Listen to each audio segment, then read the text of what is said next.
papuri at pasalamat ay nauukol lamang sa dakilang tagapaglikha.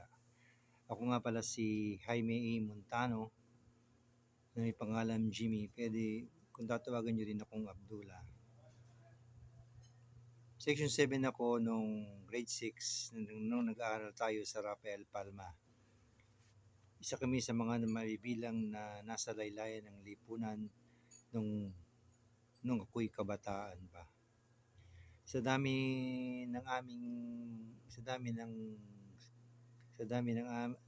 aking pamilya o sa aking mga magkakapatid,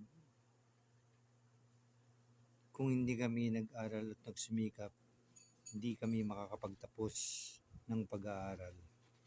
Self-supporting ako nung nasa kolehiyo.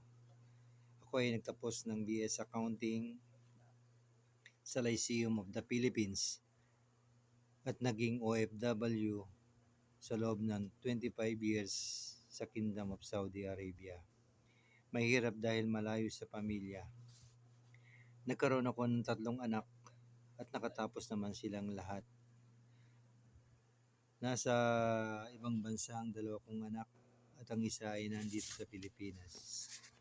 Maraming pagsubok ang pinagdaanan ko, ngunit napagtagumpayan kong lahat dahil sa pananalig ko kay Allah Subhanahu wa Ta'ala at sa aking pagdarasal.